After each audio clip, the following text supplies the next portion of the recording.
My script says start-sit decisions can be vexing for even the best of fantasy football managers. Here's our Week 2 traffic light report to help you make some of those scene calls. Green light. Detroit offense versus Bears. The Lions were a no-show in Green Bay last week, but perhaps that was more about the Packers' defense being great than Detroit's offense being broken.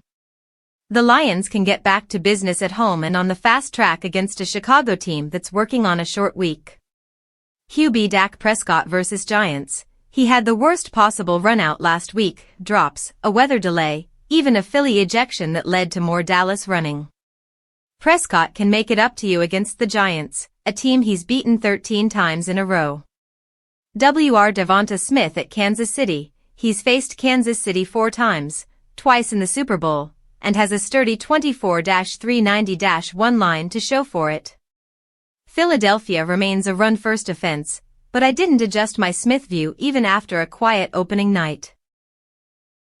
Brenton Strange at Cincinnati. He was good not great against Carolina in the opener, though a 4-59-0 line marked his territory as Jacksonville's number 3 downfield target.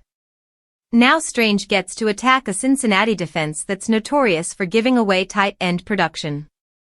Strange is a reasonable consideration for George Kittle, Dallas Goedert, and Brock Bowers managers. Kayshon Boutte at Miami. We need to monitor his shoulder injury, but if Boutte is a go, he has WR3 potential.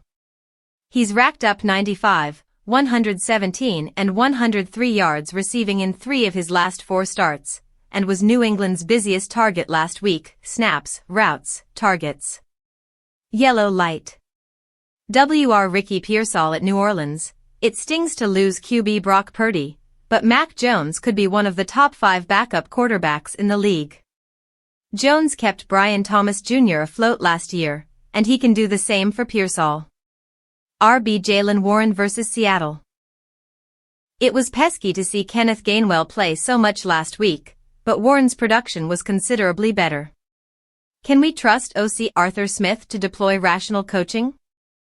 Hollywood Brown versus Philadelphia. He was a short yardage PPR monster last week after Xavier Worthy got hurt, a case of breaking glass in case of emergency. Brown can hold on to much of that work, but he's never been a touchdown equity guy. Brown is someone to consider, but not a must-start by any means. Keon Coleman at New York Jets. I don't want to throw cold water on Coleman's 8-112-1 breakout, but keep in mind Buffalo was trailing most of Sunday night. Game flow is less likely to be favorable here, and Coleman also might have to deal with star CB Sauce Gardner. Red light. QB McCarthy versus Atlanta. He had one amazing quarter in Chicago, after 3 horrible ones. Score 1 for resilience, and score 1 for Kevin O'Connell, too. But note McCarthy attempted just 20 passes despite trailing most of the opener. The Vikings will try to keep McCarthy in hitters' counts as he learns the NFL. Volume might not be friend.